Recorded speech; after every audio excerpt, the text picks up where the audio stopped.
Thank you so much for joining us. It's a pleasure to have you here. This is our Ask Me Anything evening. And I'm Lulu Friesdat. I'm the Executive Director of Smart Elections. And it's a pleasure to have you all here. And we're going to get started because we have a lot of information to cover. We had people send in questions. And so I'm totally excited.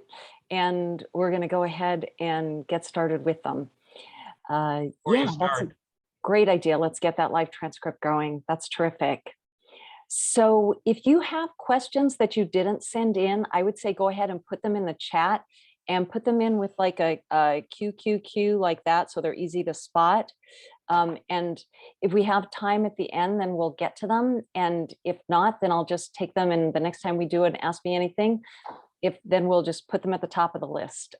So if it, if the event goes well and we have more. So this is sort of an experimental thing. We're trying it out, and we hope that we have a good time. So I think we should start with some that are, I know we have Virginia Martin here, who is an election commissioner, a former election commissioner from Columbia County. And so we had a question that is right up her alley. So I forwarded it to her immediately. So I'm going to read this question. It's from Bob. God, I'm struggling with Bob's last name right now, but he's a regular and he comes all the time. Stromberg. You want to say that again? Stromberg. Stromberg, that's it, Bob Stromberg. So I will read his question, and then Virginia will do her best to tackle this one. Let me just pull it up for you. And then we have I have slides and some video and stuff to play for some of these audio cool interviews and stuff that we've done. So I think it's going to be a really pretty exciting evening. I'm pretty psyched about the questions that people asked and, the materials that we're going to be going through for you.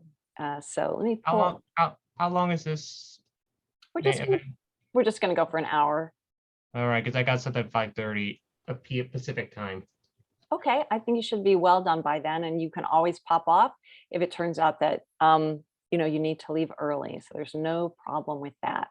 So this is a somewhat complicated question from Bob, but I think the answers are pretty straightforward. And we had two different former election commissioners who offered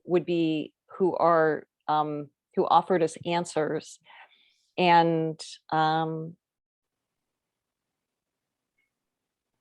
sorry, Amber's just texting me. I'm going to make Amber the co-host so that she can help us with technology issues. But let me just read this question from Bob. So Bob wanted to know about election audit reports. And he said, I assume that the result of an election audit is a written election audit report. And maybe I'm just going to share my screen when I read this because it's a somewhat dense question. And I think this will help us follow it if define adequate. Here we go. Okay. So, and if you're, I'm going to just ask people to mute themselves if you're not asking a question. Okay, so here's from Bob, and he said, I assume that the results of an election audit is a written election audit report. And these are some questions, these are some answers that we got from election commissioner Stephanie Singer, and I'm going to read hers, and then I'm also going to let Virginia Martin answer this for us. So Stephanie Singer said, this is a best practice, often but not universally observed, and there are two things that might qualify as a report. Publication of all the data obtained during the course of the audit. So that's like real transparency there. Everything, all the information that is obtained, make it public, like on a website. Sufficient for outsiders to confirm independently that the audit algorithm was correctly applied. And she's kind of talking about risk limiting audits there when she's talking about an algorithm, that's sort of implying that there's software involved. And then she says description and assessment of the process. How were ballots stored and retrieved? How was the random seed chosen, etc. Do you want to field this one, Virginia? So the question is, the result of an election audit is a written election audit report. And then a follow-up, are there standards for election audit reports? Oh, did you want me to address Stephanie's response or? Yeah, I would love for you to jump in and weigh in on this. Okay, well, I think she's right. That sounds great. Make everything transparent, make it available to the people. We didn't, well, we did make everything transparent to people. We did publish the results of our elections at the ED level.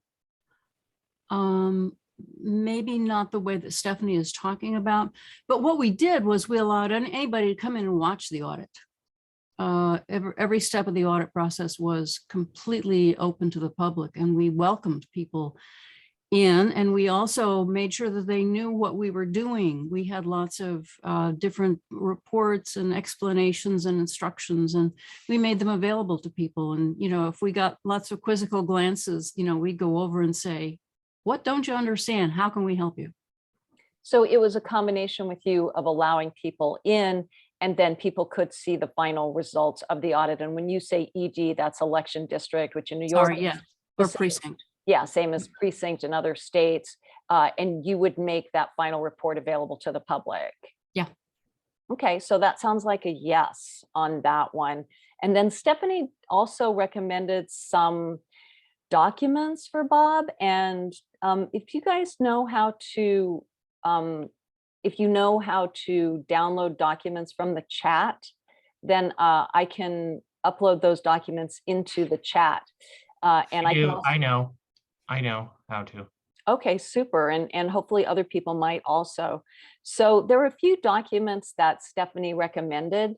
And what she said was there's a principles and best practice for post-election tabulation audits, and also a document from Verified Voting called Checking the Paper Record.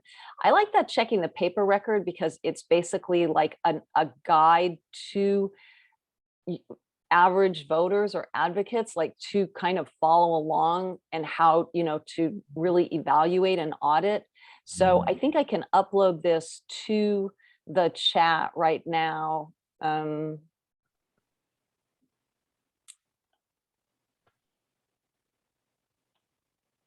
So these are two documents that she talked about. And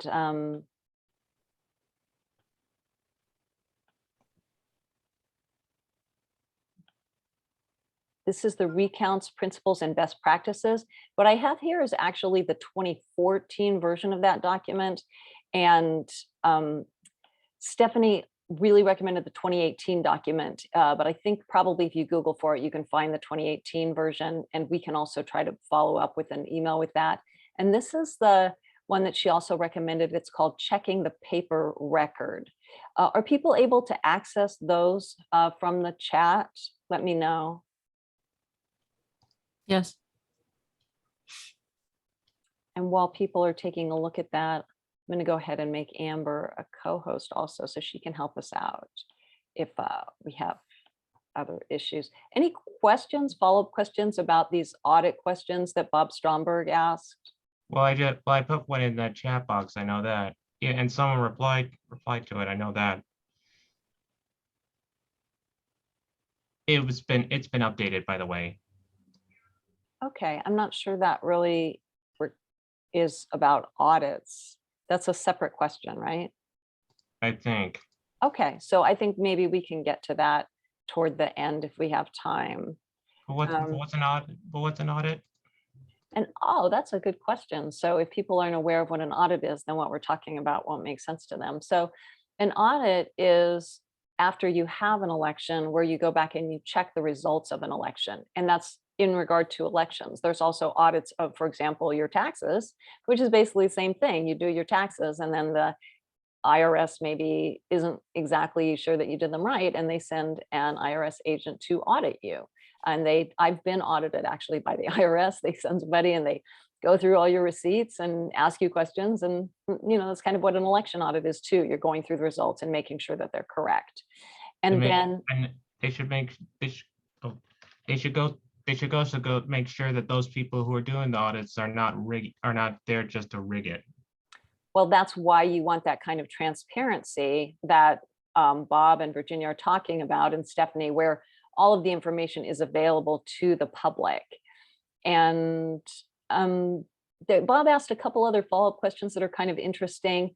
He also asked, is writing an election audit report taught in any of the institutions of higher learning that teach election administration? And Stephanie Singer did not know of any places where they really teach audits. Do you, Virginia? I don't know of any, no. I wonder if the National Association of Secretary of States has some. I know they do have some training there. So that might be one place that we could look into. Any follow-up questions about, Laura says she doesn't receive the reports in the chat. There's 2 documents in the chat. Depends on what time you joined, Laura. I put them in there at 7:09 p.m. So if you were here at that point, you should see 2 documents and you can just click on them and download them. Remember, it all depends on the time zone. So remember, 7:09 Eastern time, 6:09 Central time, 5:09 Mountain time, 4:09 Pacific time. All right, thanks for that. And so on and so forth. Explanation of the time zones. Don't have access to documents uploaded in the chat. I have links for you. So let me get you some links and that will help you. So if you don't have access to the documents, then you can download. What do you think of this idea of a school for future politicians? A school that just teaches about teach about things that for people who want to be a politician. Does anybody want to answer Jeffrey's question while I get this link for you? Anybody want to jump in?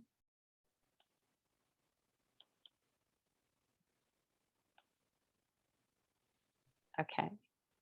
This is the checking the paper record link from verified voting. And I really like this document. It's really lovely because I find it very accessible. So there's your checking the paper record. And then the other document that Stephanie Singer recommended was this best practices. Virginia, do you have any other comments about audits and kind of like the questions that Bob was asking, which is basically kind of like, how do we, the audit is checking the elections, how do we check the audits? I think that's kind of the question that Bob is asking there. Oh, how do non-officials check the audits? Well, certainly in New York State, commissioners, boards of elections do have to provide a certification to the state board saying that they did an audit and saying what the results of the audit were. They have to swear an oath to the fact that they did the audit, and they either say, yes, the machine worked perfectly, or no, there were certain unexplained discrepancies, and this is how far we had to escalate the audit, and then sign it. So, I guess you could go to the state and say, did you receive all these proper oaths from every single board or my board of elections? I don't know that there's any other reporting that's due to the state board, but certainly we have our own paperwork that we have to complete in order to prove that the results that we go with are the results of the audit. That is a really good transition to our next question. So I will read the next question for you. And it kind of took me by surprise, but it was a pretty interesting question. And this came from somebody who attended our vigil. And her name is Maria Kirby. And she said, hi, during the January 6th vigil, you said that you haven't trusted election results in the United States in many years as a result of your work in this area. I found that statement alarming and would appreciate it if you could elaborate on why you feel that way. A friend had referred me to the vigil. I hadn't attended any other Smart Elections event. So perhaps your regular viewers, attendees, followers would already know this. And if you could direct me to any reports, articles, or materials I could read to understand this, I would appreciate that as well. Is Maria here? So she gave us that question, and it's a very interesting question. And I will, oh, before we move on, I will also say that there's a couple in regard to audits as well. If you want to learn more about audits, there are 3 programs that we did actually that I would encourage you to watch. So we did an audits forum. That was our audits episode on our election protection forum, and both Virginia Martin and Stephanie Singer are interviewed in that forum. Really, really interesting. Then we also did a breakout session with Virginia and another audits expert, Karen McKim, who was the coordinator in Wisconsin at the Wisconsin election integrity for years. And I'm just putting that's a hand-marked paper ballot breakout session. That's a wonderful session to watch. And both of them talked about how to do hand count audits in a efficient, quick way. That's really, I think, very convincing and really raises confidence. So those are great ones. And then we also had a best of audits forum that you can watch. And I'm going to put that link in the chat also. So there's the best of audits. So that gives you, I think, a lot of follow-up material.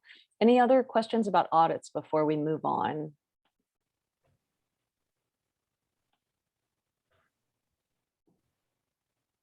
Okay. For me, it would take a while just to fully understand the audit, an audit.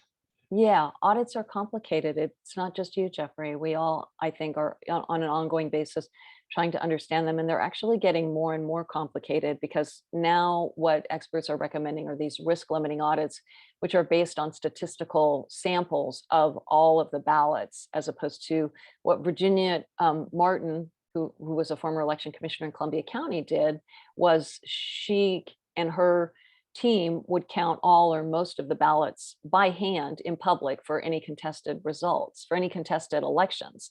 But now what a lot of experts are starting to recommend these risk limiting audits, and they're much, much more complicated. And so some of those programs that we did on audits are to help people understand what risk limiting audits are and what the advantages and disadvantages are for those over just hand counting those ballots one at a time. Which is a very simple, transparent method, and it really goes a long way to raise confidence.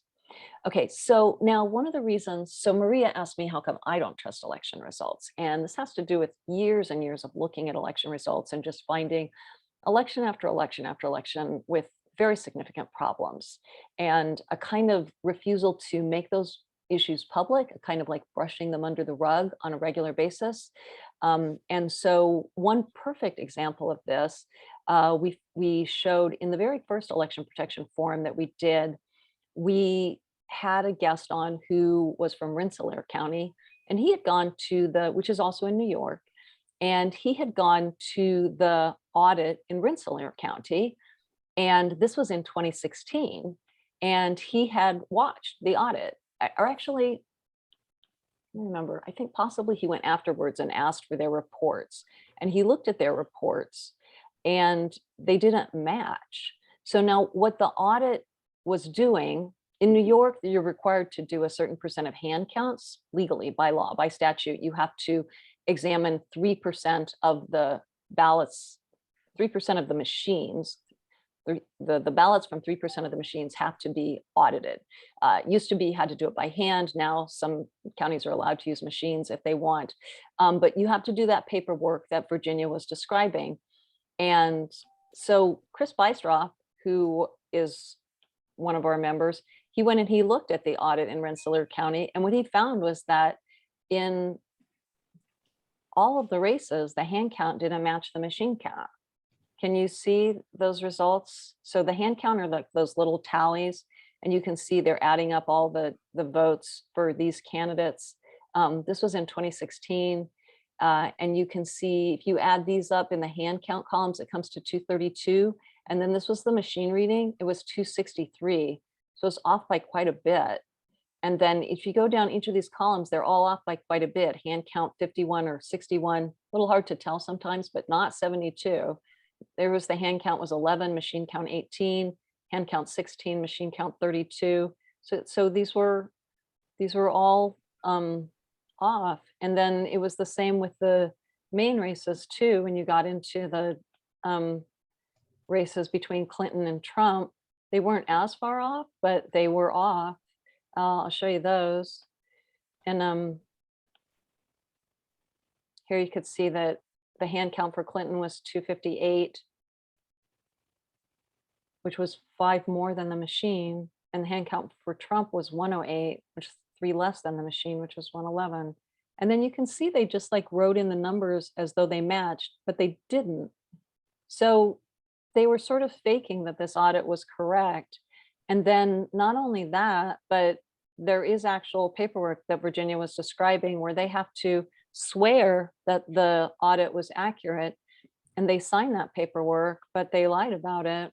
So when you see their report, it says the audit results confirm the electronically tabulated results. No further action is required. That's what they checked there, and they all signed on it. So was that you? Was that your computer, or that sound I heard? I'm not sure, Jeffrey. All right. So that was something that made me very uncomfortable. Now that was in 2016. By that time, I had already been researching election results for years. And I'm going to walk you through a number of election results that made me extremely uncomfortable. Does anybody have any questions about that? Did you understand what I presented to you there about the documents in Rensselaer County and how they didn't make sense? The election results, correct? The election results, when they looked at them by hand count, did not match the election results that the machine produced. And when that happens in an audit, you are legally supposed to escalate the audit and look at more ballots by hand. But in fact, the election commissioners did not do that. In fact, they just signed a document that said that there was no problem and moved on. And that wasn't true. And so this is the type of thing that undermines my personal confidence in election results. You know, Laura in the chat is asking, how do they get away with such bold lies? And I don't know, Virginia was an election commissioner. What, do you have any answer to that? I don't know if she's still with us. Can I say something real quick? Jeffrey, I'm going to ask you to just hold off so that other people can share if you don't know. There was more to that question than what I. Virginia, did you have did you want to answer that question for one? Yeah, well, I mean, in my board, we didn't do that. If our hand count was different than what the machine count was, we investigated until we figured out what was wrong. And I will say that we never found that the machines actually made a mistake, but we did find oftentimes that the machine couldn't read the votes the way that a human would read the votes. And typically, if humans could read a vote that the machine had not picked up on, we would award that vote. It never amounted to a lot of votes. It never changed any races, but you know, sometime it could have done that. So it was important to us that we do that. So we always reconciled every single discrepancy, as we called it, maybe not what the state board says a discrepancy is. I'm not sure what they say a discrepancy is. But we always reconciled every single discrepancy to right down to the vote. We knew exactly why there was a difference between our hand count and the machine count. But not all the commissioners did that. Well, both of the commissioners in my county did. Okay, so I think what you're hearing there, Laura, is that we don't know. That's a pretty hard question to answer. How would they, you know, how would they get away with that? I would have to say that there isn't that much investigation. There isn't much enforcement of these issues. And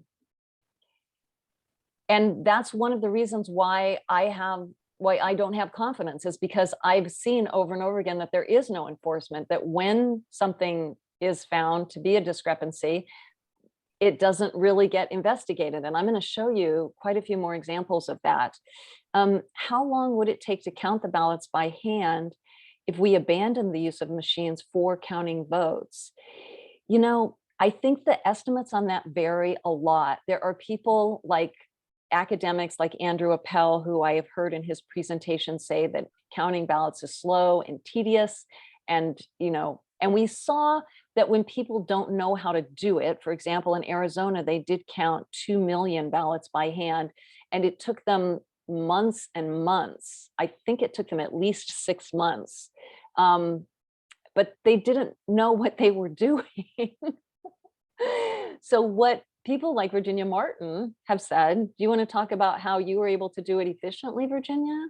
Sure. I mean, we counted as many as 30,000 ballots in an election, and that's a lot of ballots for my size county. That's not a lot of ballots for New York City, for example, but for my size county, that's a lot of ballots. And we were able to do that in a reasonable amount of time because we had been doing it for a long time. We developed systems.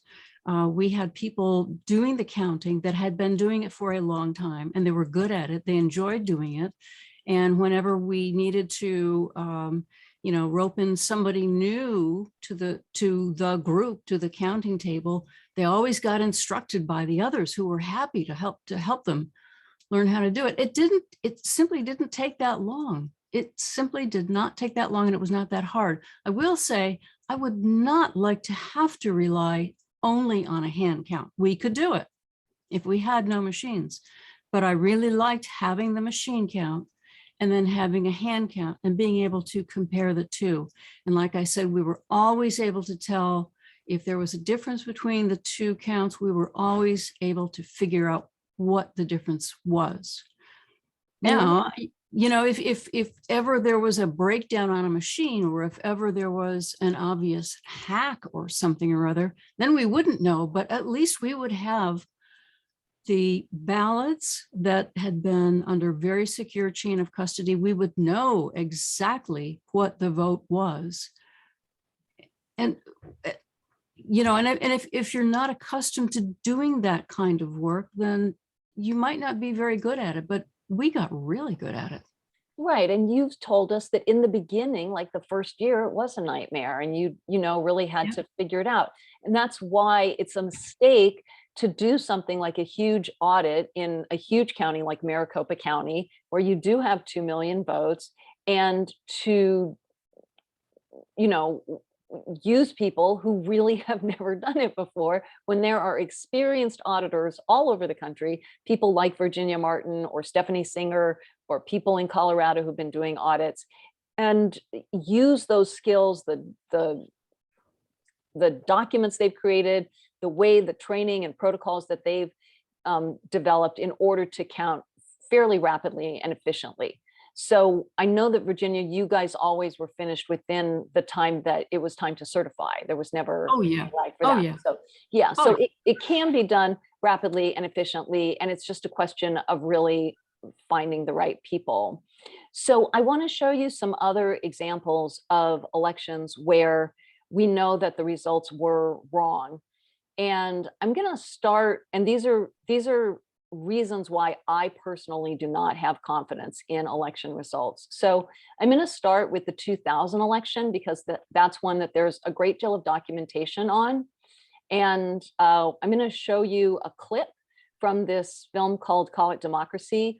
And in 2000, the difference between the two candidates that decided the presidential race, between President Bush and Al Gore, were it was a little more than 500 votes, around 550 votes. And that election, they were in the process of recounting that election when the Supreme Court stopped the recount and just said, wherever you're at right now, that person is going to be the winner. And that was President Bush. But there was a consortium of newspapers that went back and counted all of the ballots across the entire state by hand. And what they found was that the results that were declared were wrong. So I'm going to go ahead and play you this clip. And this is Dan Keating, who was part of that Washington Post recount.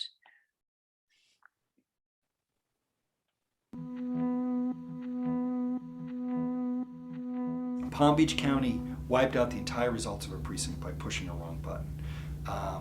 Pinellas County double counted some precincts. Volusia County double counted precincts and assigned thousands of votes to the wrong candidate, which was the error on election night that caused the networks to give the election to Bush, because at one point Volusia County was misreporting their results by tens of thousands of votes. Pasco County lost several hundred votes. Nassau County lost votes. It was a sloppy election, and it was not unusual. It was kind of standard. many news organizations were aware of the fact that under Florida law, Florida ballots are public record. If everyone did a separate study, they would just be so confusing that there would really be no value. So at that point, the New York Times and the Washington Post and several other major news organizations decided to band together and do it collectively. The methodology we came up with was to have 3 people look at each ballot independently. A, you could get your best assessment of what's on the ballot. And B, you could actually measure the inherent subjectivity of looking at ballots. It is important to note, though, that what we did is not a model of a canvassing board, because in a canvassing board, it's also 3 people, but they confer with each other. They say, I see this, you see that, blah, blah, blah, and they work it out between themselves, or they vote 2 to 1. The whole debate about does a dimple count proved to not be relevant. And if you look at all the ballots statewide, undervotes and overvotes, regardless of what mark you accept, Gore would end up with more votes. If you look at any subset, the 4 counties Gore asked for, the statewide undervotes that the Florida State Supreme Court ordered, the ballots that the counties said they were going to look at under that Florida Supreme Court order, which includes some undervotes and some overvotes, because some counties were just going to look at them all. Any one of those subsets that's less than complete, Bush would end up with more votes. So it's a very simple dividing line. Look at everything, Gore ends up with more votes. Look at anything less than everything, which is basically everything that was actually happening, and Bush ends up with more votes. So, and none of the results widen the 537 vote margin. They all narrow it. In Palm Beach, at people who voted for Gore and one of the 2 candidates next to him, or Bush and the candidate next to him, that cost, boy, it's been a little while, but it cost Gore somewhere in the neighborhood of 6,000 or 7,000 votes net. So there's a clear example where we as a country did not take the time to actually count all the ballots and see who the voters wanted to win. He said very clearly this was an entire consortium of newspapers, not just one newspaper, that if they had counted all the ballots, the opposite candidate would have won. Gore would have won instead of Bush. That's Dan Keating from the Washington Post. And so that's 2000. Then if we move on to 2004, we again had a very, very suspect election. Can I say And something real quick? Sorry. Dad? Jeffrey, I'm going to really ask you to hold your questions, okay? We're just trying to move through this question that somebody wrote in for. I was just gonna say, what would have life been like if Al Gore was president, not Bush? It would have been extremely different. Al Gore was somebody who was committed to addressing climate change, and we would have started addressing it decades ago. So yeah, good And point. I wonder how we would have handled 9/11.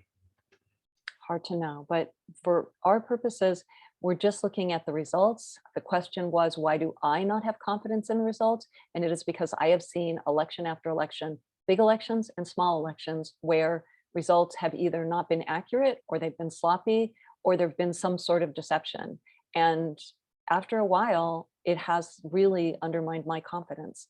So what happened in 2004 is less definitive than what happened in 2000. And what the reason why I believe that there was some problem with the election is because of the kind of point by point accumulation of evidence indicating that there was a problem with that election. So for example, I'm going to play you a clip about the results. In 2004, the presidential election came down to Ohio. And again, there was a hand recount. And the hand recount did not match the machine recount. And I spent months interviewing people who were involved in that hand recount and trying to figure out what happened. And they were very clear that something was askew. It was a mess. So I have this clip queued up to play for you. This is actually from a documentary that I directed, my first documentary. And this is a clip about the 2004 election results. And one of the things he says at the end that I really want you to pay attention to is how much a small number of votes per precinct can affect the outcome. That is really important because we see these discrepancies sometimes, and it's just like a few votes here, a few votes there. In a close election, a few votes per precinct can make the difference between who wins. And it's really important for us to keep that in mind. It is critically important that close elections be counted accurately. Are the elections being rigged? Yes, our evidence shows that they are. Evidence like the 2004 presidential recount results in Ohio. Jesse Tendler was a regional coordinator for that recount. I was in charge of about 10 different counties. Not only was there a discrepancy between the hand recount and the original certified vote, in most cases there was also a discrepancy between the hand recount and the machine recount in every precinct in every county. That's a little confusing, so let's look at it carefully. In almost every precinct he was involved in, there was a difference between the hand count and the machine count. Here are some of the differences. In Bradford Village, the official certified machine count had 3 votes more than the hand count. In Piqua 2A, the machine count had 8 votes more. Troy 3E, 14 votes more. The machine seems to be adding a small number of votes each time, but could those small changes really have mattered? The differences are absolutely meaningful differences. Difference of 6 votes per precinct could change the results of the entire election.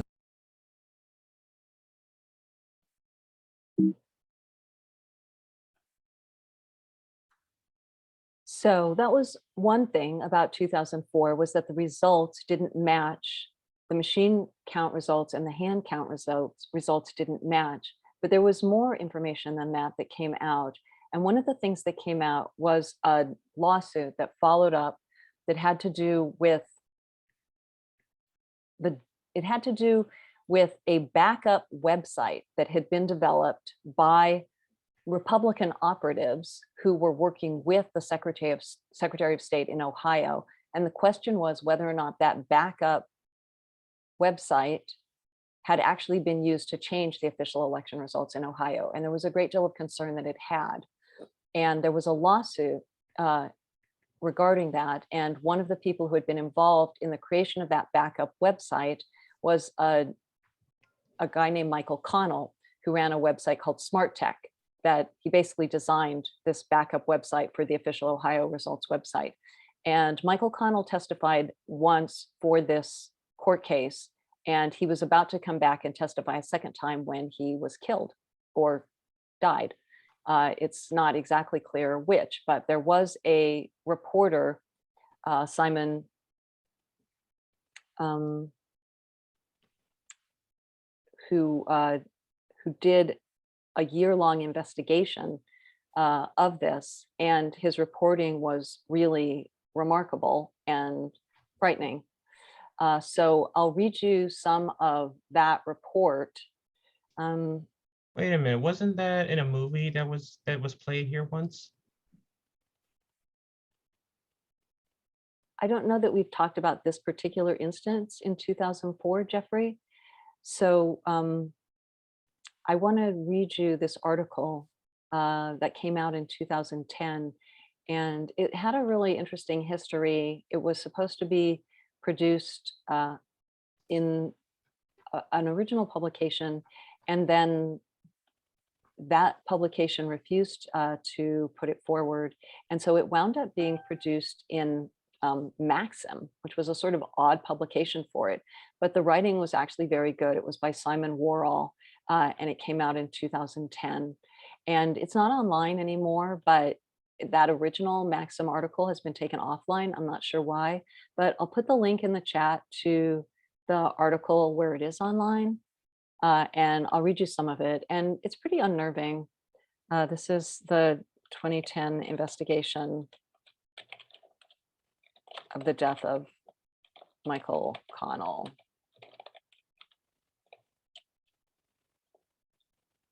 And I'll share that document with you.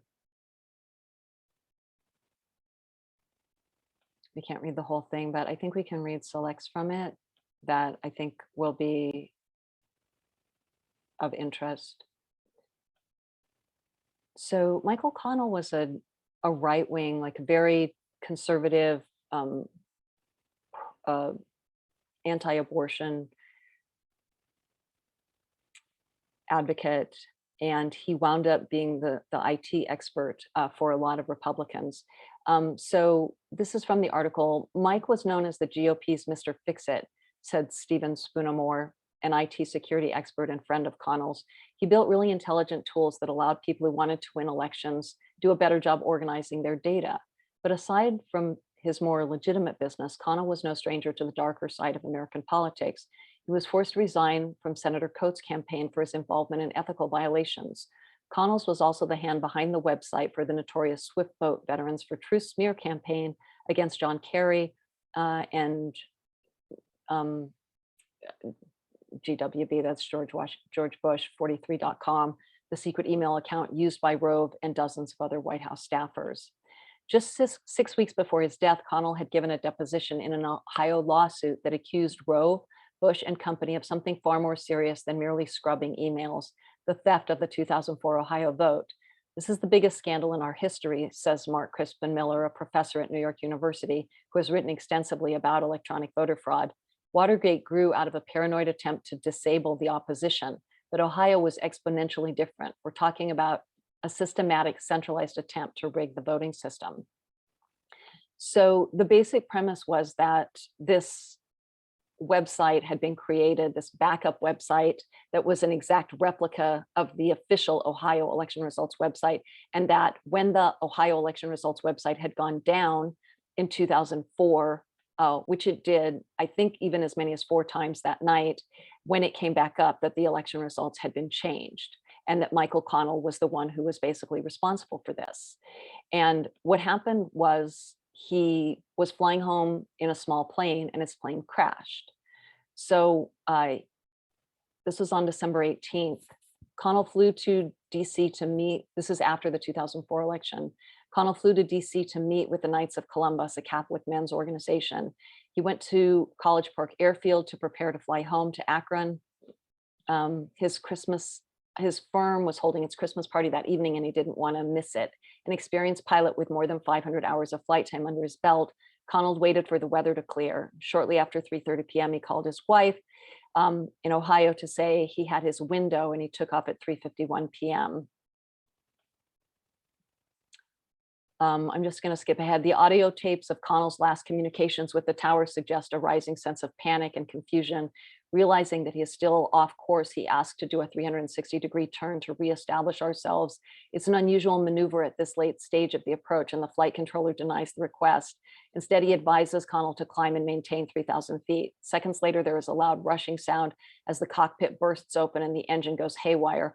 Connell screams 9/9 November, declaring an emergency. Out of respect for his religious beliefs and his children, the tower reported that his last words were, "Oh God." In fact, he cries out, "Oh fuck." Then the tape goes dead.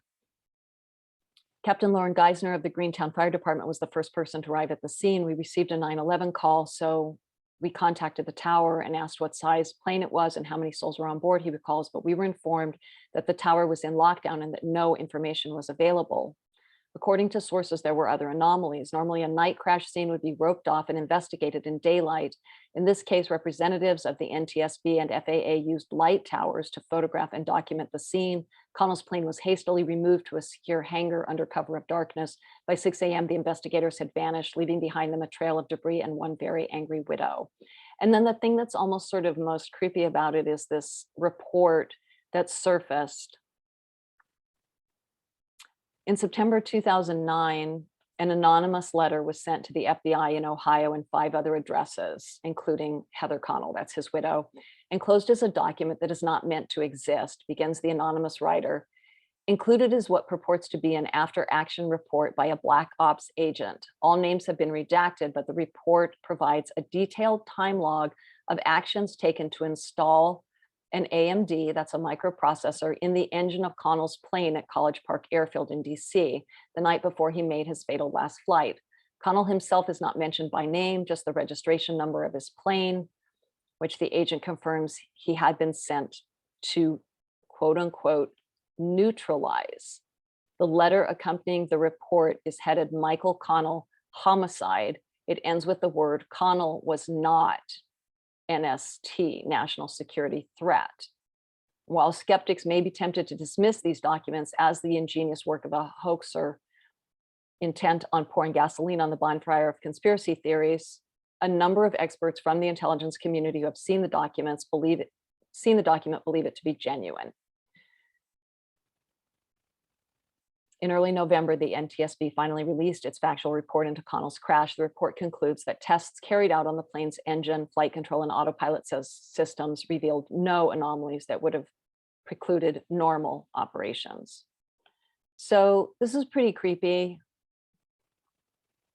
And when you get incidents like that, where you have election results that are wrong, and then you have something like this that seems to be a potential murder covering that up, it really does undermine your confidence. It really does make you believe that there are forces at play that are interested in changing election results. And it made a very, very deep impression on me. And that, combined with multiple other instances of times when we've seen election results that aren't accurate, has really made me believe that we need to do a much better job of counting all contested election results with carefully. And if we're going to count them with machines, then we need to be doing audits by hand, or very robust risk limiting audits that are transparent to the public and are being checked.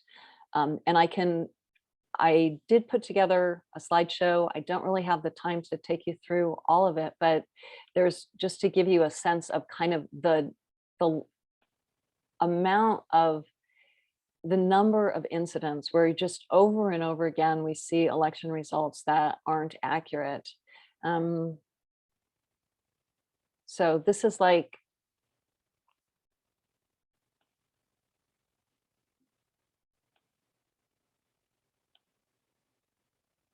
sorry, the transcript's getting in my way from sharing.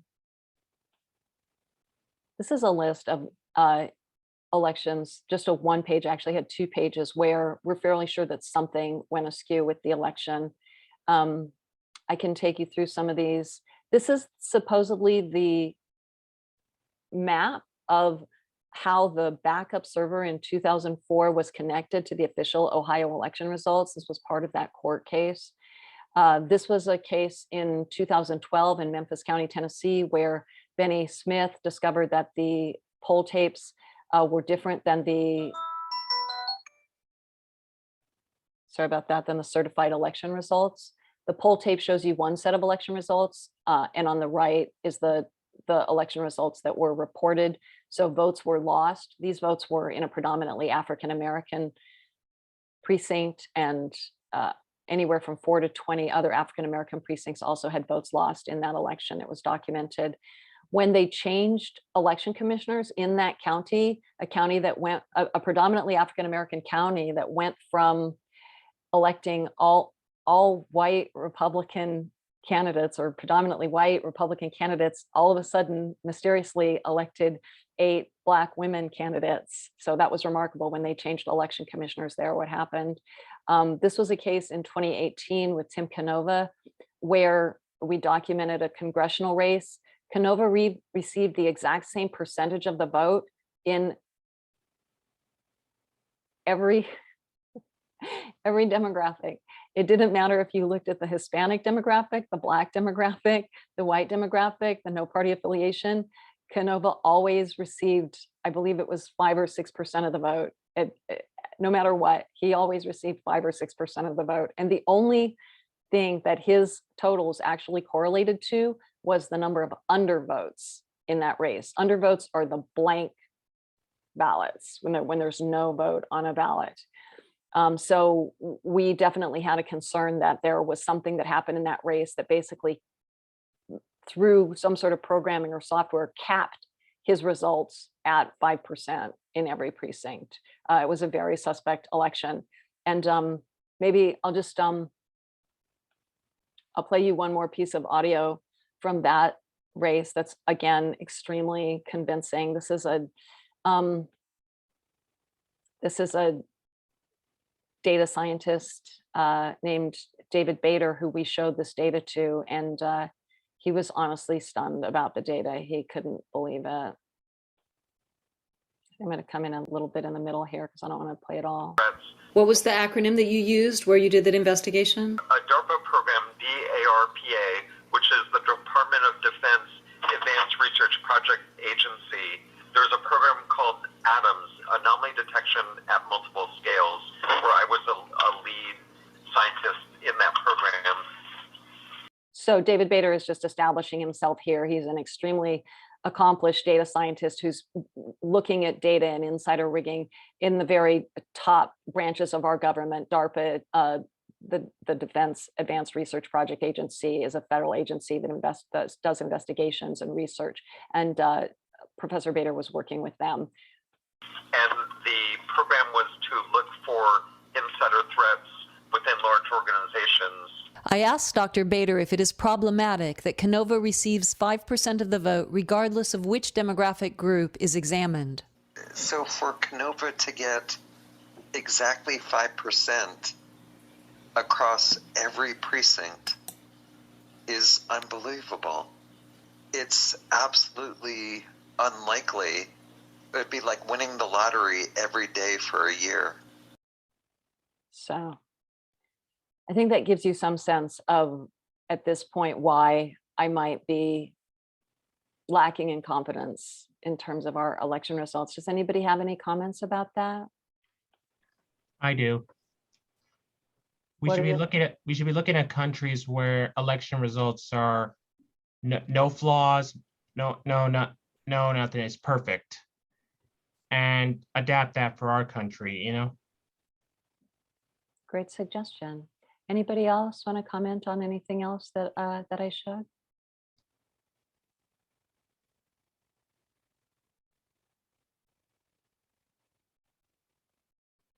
We did have a comment in the chat from Ron Leonard. He said, this was in regard to the Michael Connell crash. As a pilot, 500 hours are not a lot, but adequate for the job at hand. And yes, NYSB would not remove at night unless there was a clear danger with the evidence being destroyed, i.e. weather. Very odd.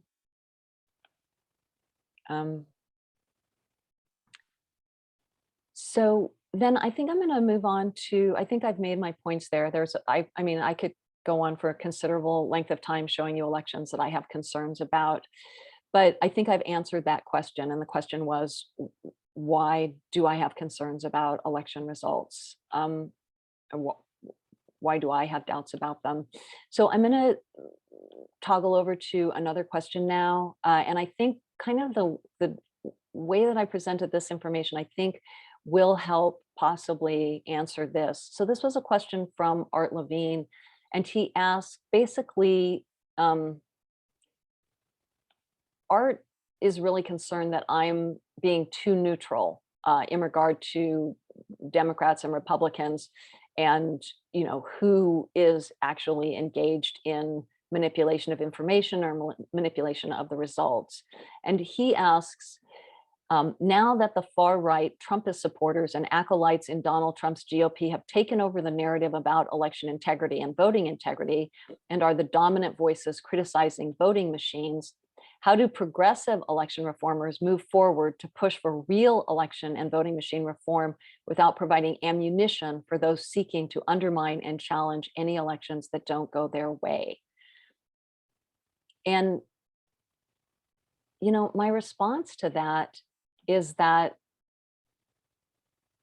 I really think that it's incredibly important to stay neutral in this fight, because I have not seen that one side or the other seems to have a monopoly on election results that are not convincing. So for example, out of the cases that I showed you in 2000 and 2004, it was the Republicans who potentially wound up with the advantage and possibly had their candidate in office who really was not chosen by the voters. But in the example I showed you in 2018, that was an example where the Democrats were potentially the ones involved in manipulating the election results. And Connell was running as an independent. He had run against Debbie Wasserman Schultz, who was actually the head of the DNC when he ran against her the first time. And she was actually the disgraced former head of the DNC when he ran against her the second time. But that was, as far as we could tell, investigating that, a situation where it was the Democrats who were potentially engaged in very serious manipulation of an election, a federal election, an important federal election. So my sense is that when these tools are available and when we are not checking election results and when there isn't proper public oversight and transparency and enforcement, then whichever side wants to win the most or is able to play the dirtiest is the one that can win. And we've seen that both sides have been willing to play dirty, and both sides really do want to win very, very badly. So I hope that I've answered that question. My answer is that I don't believe that progressives have some sort of moral upper hand in regard to election security. I think that it's something that all parties need to commit to, and that we need to understand that anyone can be tempted, any political party can be tempted to engage in foul play if it's possible and they're not going to be caught. And in fact, what we really have to keep in mind is that when enough people start to engage in foul play, it's possible that you can't win unless you engage in foul play. It's possible when the playing field gets slanted enough, there is just no way to win unless you slant the playing field too. And then you get into this situation where both sides are just engaged in foul play or, trying to get the advantage as best they can. And they're constantly blaming it on the other side. Well, the other side is cheating, so we have to do what we can. Virginia? Yeah, I just think to have integrity, you have to go wherever the data leads you. I couldn't agree more. Absolutely. And I hope that I've shown that we're really nonpartisan and that we are really trying to look at evidence. So I think we have time for at least one more quick question. There was a question that came in about voter fraud, and I was waiting till the end because I was hoping that I sent the question to my my colleague, Dwight Shellman. Can I call him my colleague? He's my colleague in the election security collaboration of people who are trying to improve elections. He's a county manager of the election commissioners in Colorado. And I was hoping that he would help me out with this, but I think he was just really super busy. So I'm going to answer this one as best I can. I do have some information for you about it. So somebody asked about dead voters and, having too many people on the rolls. And let me see if I have the screenshot for this. Yeah, so let me just read this one to you. And show you the screen for this. I think this is something that especially a lot of people on the right are concerned about now, and it's important to try to address these. How many dead people are on the voter rolls? How many people who have moved are on the rolls with their old addresses? How many people who have changed names are still on the rolls with their old names? How many people over 100 are on the rolls? These are legitimate concerns. I know that the progressive wing of our political organizations are constantly saying there is no voter fraud, there is no voter fraud, there is no voter fraud. The best article that I have on this issue is from a Christian Science Monitor investigation that was done by and written up by Warren Christie. And I'm going to put that link into the chat. And I encourage you to take a look at it. And they did quite a bit of research in Broward County, which is that same potentially corrupt county that we looked at with the Tim Canova's races. Broward County had a lot of problems. And this is sort of like registration deadweight, and in particular with older voters. And I'll share my screen and read you just a little bit of what they found. And I think it's concerning. It definitely concerned me. It's not something to ignore. So during much of the past decade, sorry, Zoom's popping up things all the time. Broward has had more voters listed on its registration rolls than there are citizens eligible to vote in the county. In 2016, there were an estimated 61,000 more registrants on the roll than eligible voters living in Broward. Just kind of take a minute and take in how bloated those voter rolls are. So like Canova lost his race by 13,000 votes. There were 61,000 more people on the rolls than who were actually even eligible in the county. In 2016, there were 107,000 individuals in Broward who remained on the voting rolls and fully eligible to vote, even though they hadn't voted or responded to any election office mailings in 4 years or more. Maybe that's not that long a period of time, but again, it is a lot of voters. And then when you get into some of the older voters, this is really, I think, part of what that person was asking about. Although there are an estimated 560 centenarians currently living in Broward County, the county's voter registration list contains the names of 3,044 voters who were recorded as 100 years old or older. And of those, 1,450 are identified as active voters, meaning they voted in at least one of the last 2 federal elections. So look at that. That's very concerning. There's about 500 people over 100 living, but there's 1,500 people over 100 voting who voted in the last 2 federal elections. That is a concerning piece of information, and it tells you that possibly something is askew. So that was the final question that we got in advance. So any other comments or questions on the information I presented or the questions that came in? Got one. Remember the one at this, remember the big one I mentioned? The one that you asked at the beginning, Jeffrey? Yeah, and it's been updated again. Here. Okay, so why don't we put that down for our next Ask Me Anything, and you can just email me that directly.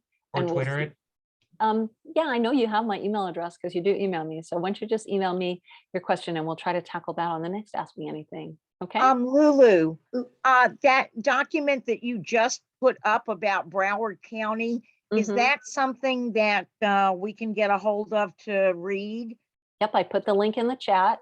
You already did? I sure did. I listed it as You're wonderful. Registration dead weight is how I labeled that. That was thank you. Yeah. And is Broward County a, quote unquote Republican county?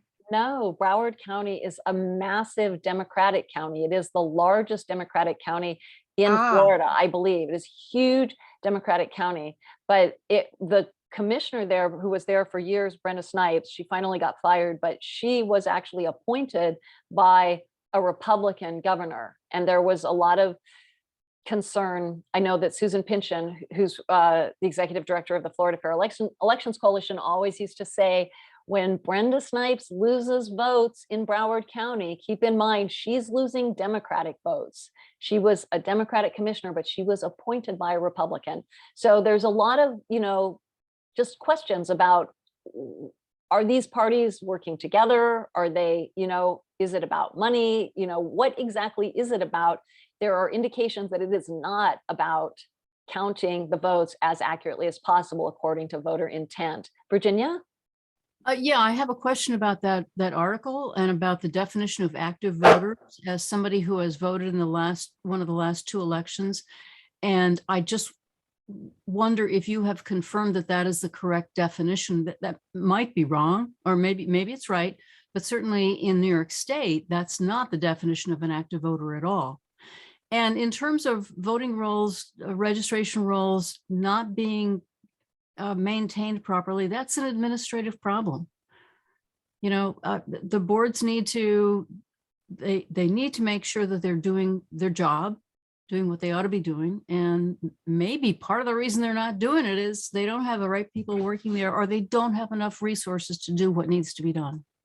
We know that that's an ongoing issue, and it's really great that you're bringing that up, Virginia. We know that our boards of elections across the country are often under-resourced, and they're just doing the best they can, swimming upstream. And one of the unfortunate problems when you're investigating elections is that it is often difficult to differentiate between corruption, incompetence, and overwhelm. Those are 3 areas where we find over and over again, externally, the symptoms kind of look the same. And sometimes we even believe that we see corruption masking as incompetence or overwhelm. So that's again why we just say these things need to become totally standard. We need to be having transparent elections. We need to be doing audits on a regular basis that are open to the public, that are robust. And then if counties need more resources, it will be clear that they need more resources, and hopefully they can get them. So great point, Virginia. Thank you for making that. And we know that there are election commissioners all over the country that are working really, really hard and are very honest and deserve our full support. And really, our work is not about undermining them in any way. Our work is just about raising the bar. You know, we all need to expect that we have confidence in election results. And if we don't, then we're not going to get it.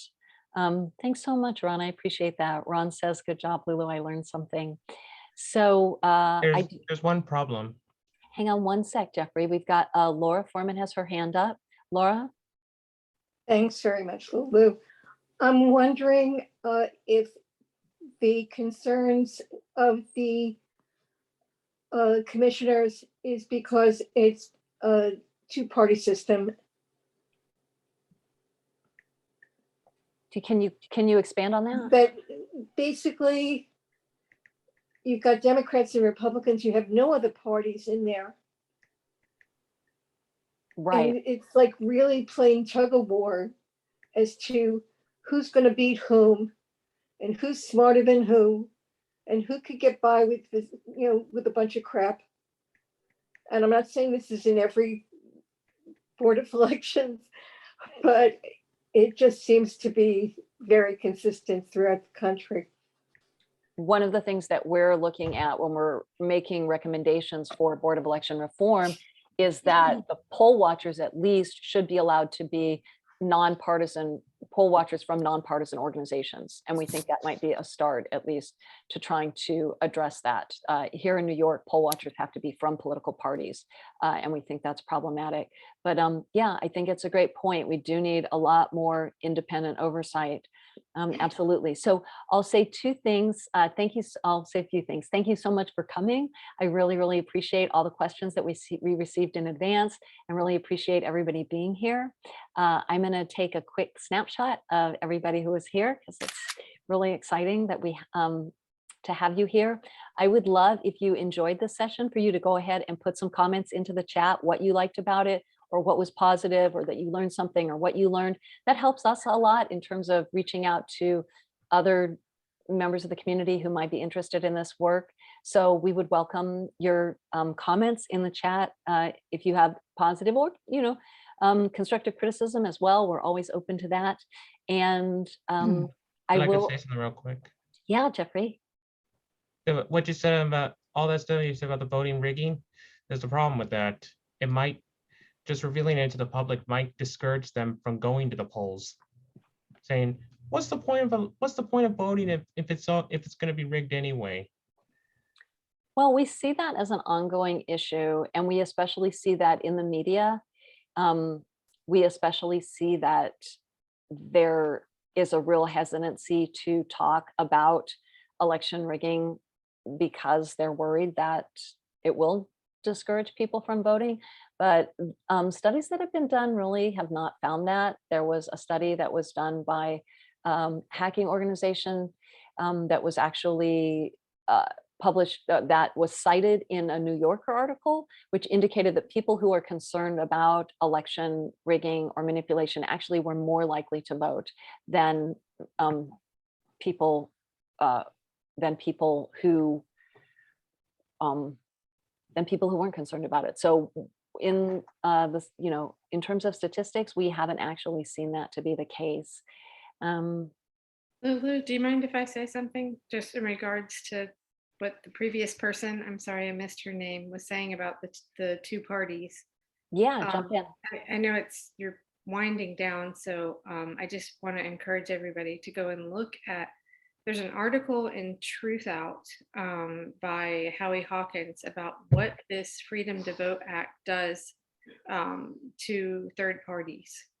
So I know it's probably too late to really get into that, but I think that's really important because as we know, I started to talk about it right before you started the meeting, but we know every time there's a bill, there's all this, pork, as they call it, the fine print. And I think this is, I'm not seeing enough discussion about this, that of course we want to end gerrymandering and keeping minorities from voting and all of that stuff, but down in the fine print is eliminating the election, the funding for matching funds for third parties. So I don't know what they'll do. I guess they'll have to find another way around it. But I think that's there and not getting enough attention. So just want to encourage everyone to go check that out. Yeah, I think you posted that on Twitter, and I was just looking for it just now. If you have the link, you can throw it in the chat, Kelly. Okay. Yeah, I will. Yeah, and you did. Thank you for responding to that on Twitter. Smart Elections is on it. Okay, Thank you, Lulu. no problem. I just found the link actually, so I'll put that in the chat. Oh, okay. Okay, great. This is the Howie Hawkins article. Mhm. It is a problem in terms of what's going to happen to the third parties if they pass Freedom to Vote Act. Well, Lulu, can I make a comment, or if you want to close up, that's just fine. Jump in, Ruth. Well, I was just going to say, I know about that, and Howie Hawkins has participated in a voter group that I belong to, how Harvey Wasserman's group. And really, unfortunately, it's a moot point because that is not going to pass. So what we have said, and Ray McClendon, who's head of the NAACP of Georgia, we're just going to have to get out. We have got to organize and get out and get people out to vote and registered and everything. That is our only last hope, because this voting rights thing is not going to pass. It's horrible that that is the case. It's anti, little d democratic, but I think that's what we're faced with. And we've really, it's life support. We have got to get people out and registered everywhere. Thank you. Oh, sure. I mean, I think we definitely do want to get people out and registered. I will say that I'm on a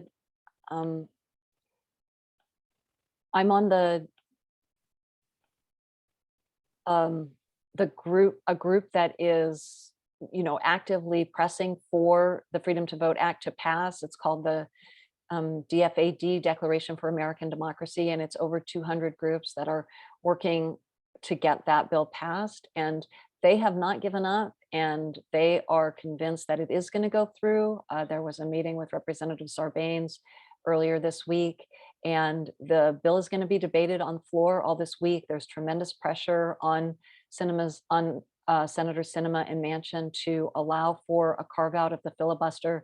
And there was even an article in the Washington Post about how the filibuster was actually, dealt with in terms of getting the Voting Rights Act passed in 1964.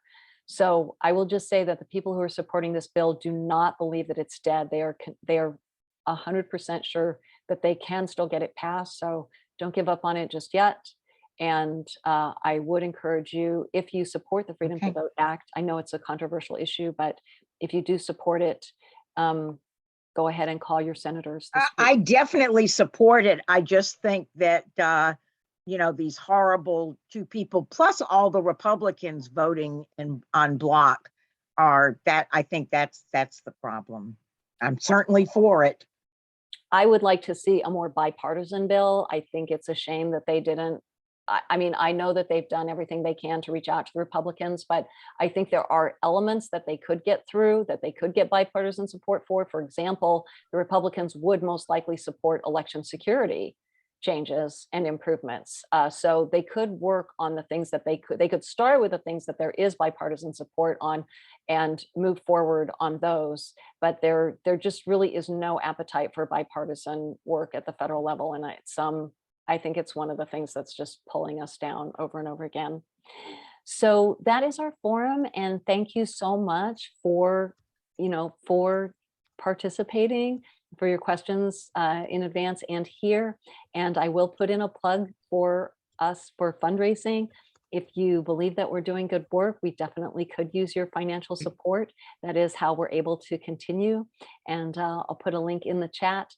This is where you would go to make a donation, anything from, $5 to $5,000. We welcome all donations. It is tax deductible. And She was talking about the Freedom to Vote Act, right? yeah, that was the Freedom to Vote Act. So let's hope it's not dead at all. We'll see what happens. So And even if it fails, we could try again. We could try again. I'm sure that people will try again, definitely. So I do encourage you to make a donation and really accept our immense gratitude for any donation that you have made or are making. We are tremendously grateful for all of the work that you're doing and the financial support and for your being here tonight. If you want to save the chat, go ahead and click on those 3 dots in the top corner of where you type into the chat and just click Save Chat. And then you can click Show in Finder, and that'll show you where it is in your computer. And if you want the transcript, you can click on you're going to click on More, I believe, to get the transcript. You should be able to click on More and then Show Full Transcript and Save Transcript. So if you want the transcript from the evening, I'm just going to give you a second to do that before I close out. And good night. Thank you so much.